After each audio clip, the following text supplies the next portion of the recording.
Hi friends, welcome to Sree creation. ഇന്ന് തയ്യാറാക്കാൻ പോകുന്നത് ബ്രെഡ് പുഡിംഗ് ആണ്. വീട്ടിലൊക്കെ നമുക്ക് വളരെ ഈസി ആയിട്ട് ബ്രെഡ് പുഡിംഗ് ചെയ്തെടുക്കാനായിട്ട് പറ്റുന്നതാണ്. നല്ല ടേസ്റ്റാണ്. ഇതിന് വേണ്ടിയിട്ട് ഒരു 6 ബ്രെഡ് ഞാൻ എടുത്തിട്ടുണ്ട്. 1 ഗ്ലാസ് പാലെടുത്തിട്ടുണ്ട്, 2 മുട്ട, കിസ്മിസ് ഒരു 10-20 എണ്ണം,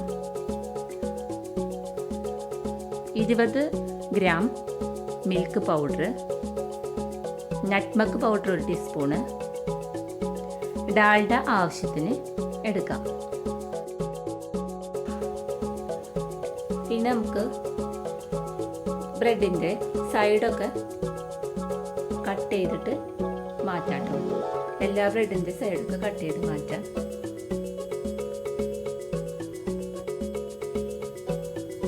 ഇനി നമുക്ക് ഇഷ്ടമുള്ള ഷേപ്പിൽ മുറിച്ചെടുക്കാം. അതൊക്കെ ഓരോരുത്തരുടെ ഇഷ്ടമാണ് കേട്ടോ. അപ്പോൾ എല്ലാ ബ്രെഡും ഞാൻ ഈ ഒരു ഷേപ്പിലാണ് ഇവിടെ കട്ട് ചെയ്തിട്ട് എടുക്കുന്നത്.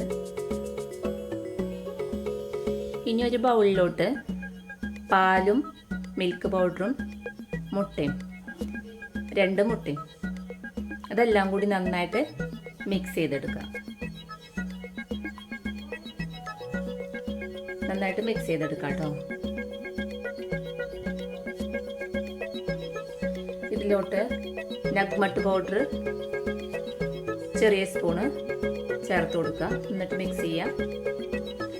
നന്നായിട്ടൊന്ന് ഒരു 10 മിനിറ്റ് നന്നായിട്ട് മിക്സ് ചെയ്ത് കൊടുക്കുക.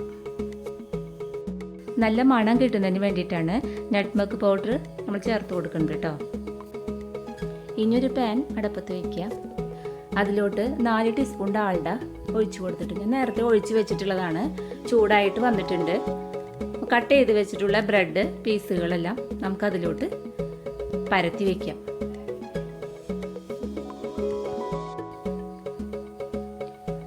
എല്ലാം പരത്തി വെച്ച് കഴിഞ്ഞതിന് ശേഷം ഒന്ന് അടിഭാഗം ഒന്ന് ചൂടായിട്ട് ഒരു റോസ്റ്റ് പോലെയായിട്ട് വന്നുകൊണ്ടിരിക്കും. അപ്പോൾ ഈ സമയത്ത് നമുക്ക് കലക്കി വെച്ചിട്ടുള്ള മിശ്രിതം ഉണ്ടല്ലോ, മിൽക്കും എല്ലാം കൂടി റെഡിയാക്കി വെച്ചാൽ അത് ഈ സൈഡിൽ എല്ലായിടത്തും ഉള്ളിലൊക്കെ ഫില്ല് ചെയ്ത് കൊടുക്കാം, ഒഴിച്ചു കൊടുക്കാം കേട്ടോ.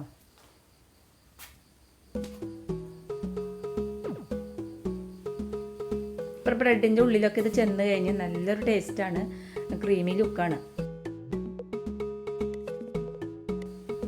ഇതിൻ്റെ മുകളിൽ നമുക്ക് ആ കിസ്മിസ് കൂടി ഇട്ട് കൊടുക്കാം.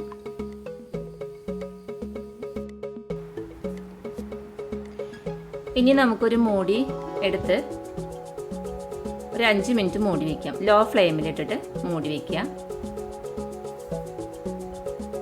5 മിനിറ്റ് കഴിഞ്ഞ് തുറന്ന് നോക്കാം. ഇപ്പോൾ നന്നായിട്ട് നമ്മുടെ ബ്രെഡ് പുഡിങ് ശരിയായി കിട്ടിയിട്ടുണ്ട്. ഇപ്പം മോൾ വശത്ത് ക്രീമി ലുക്കാണ് കേട്ടോ. ഇതിൽ പഞ്ചസാര 2 ടീസ്പൂണ് ചേർത്ത് കൊടുത്തിട്ടുണ്ട്. വെതറി കൊടുക്കുകയാണ് മോൾ വശത്ത്, ഓപ്ഷണലാണ്.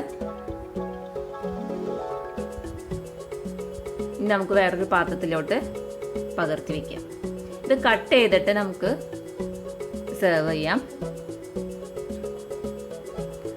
നല്ല ടേസ്റ്റാണത്. മുകൾ വശത്ത് ക്രീമി ആയിട്ടും അടിഭാഗം റോസ്റ്റ് ആയിട്ടാണ്. നല്ല മണമാണ് വന്നിട്ടുള്ളത്. നല്ല ടേസ്റ്റാണ്.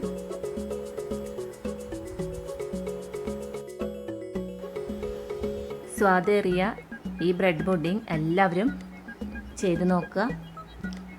ഇഷ്ടപ്പെട്ടാൽ ലൈക്ക് ചെയ്യുക. സബ്സ്ക്രൈബ് ചെയ്യാത്തവരുണ്ടെങ്കിൽ സബ്സ്ക്രൈബ് ചെയ്യുക. നെക്സ്റ്റ് വീഡിയോ ആയിട്ട് നമുക്ക് കാണാം. ഓക്കെ.